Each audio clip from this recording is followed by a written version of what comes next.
Bonjour à tous, on se retrouve aujourd'hui pour un tuto tout simple avec du recyclage de vernis à ongles. Quand ils sont trop vieux, on ne sait pas quoi en faire. Et bien je vous donne une petite idée. Prenez un support, n'importe lequel.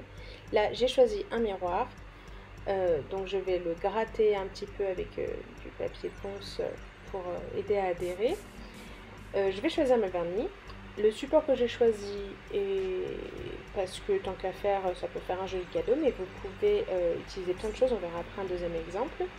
Donc quand vous avez choisi vos vernis à ongles, ceux qui veulent bien couler correctement, versez-les un petit peu en taches un peu éparses sur votre support. Donc on peut un peu galérer. Si on les sacrifie, c'est qu'ils sont vieux, donc ils coulent mal, donc il faut faire gaffe parce que des fois, voilà, on a voulu faire la maline et paf, ça fait des chocs à pic. Donc on essuie ces conneries et on continue. Je vous laisse tout, hein. J'ai pas besoin de teaser, en fait, les conneries sont déjà dans la vidéo.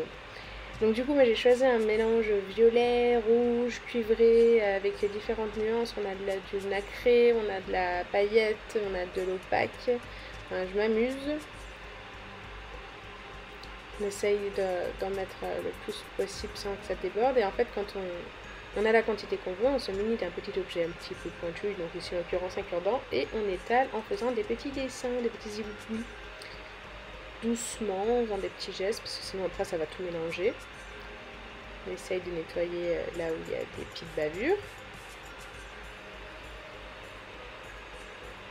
Et puis quand ça nous convient, on fait sécher et on passe au deuxième exemple. Donc ici ce sont des petites estampes.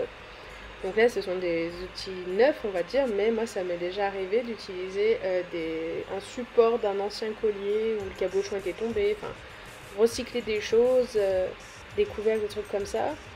Avec cette technique, c'est un petit peu style pouring en fait, mais avec du vernis à ongles, au moins c'est pas perdu quoi. Quand on peut plus l'étaler sur les doigts, on l'étale ailleurs.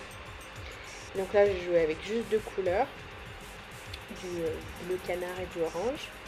Et pareil, donc là on dose en plus petite quantité, et puis on fait sécher. Au départ j'étais partie pour juste mettre du vernis transparent dessus, et comme j'avais un râpe de résine, j'ai décidé de résiner. Mais vous pouvez faire ce que vous voulez, vous pouvez laisser comme ça. Si vous aimez l'effet, vous pouvez donc mettre juste du vernis transparent ou de la résine. Et donc du coup c'est pour ça que je vous fais pas c'est pas un tuto de résine, donc en plus moi la mienne elle a une préparation bizarre, c'est pas une 50-50, c'est 100 grammes pour 43 grammes de catalyseur, donc ça vous avancera pas grand chose, vous n'avez pas la même que moi. Donc voilà, je vous montre juste qu'il faut y aller tout doucement. Et pour garder le côté bombé, voilà, on fait tomber les petites gouttes et on n'étale pas complètement la résine, on y va petit peu par petit peu, et en fait la petite résine a cette facilité de rester un peu agglomérée, on va dire en quelque sorte, ça coule pas comme de l'eau. De toute façon on ne verse pas de la résine tout de suite comme ça pour une fois qu'on vient de la remuer, ça faisait un petit moment que je l'avais préparée, donc elle est un peu sirupeuse. Donc voilà le résultat, j'espère que ça vous aura plu. Je vous invite à mettre un pouce, à liker, donc à partager et à vous abonner si ce n'est pas encore fait. Et je vous dis à très bientôt. Ciao ciao!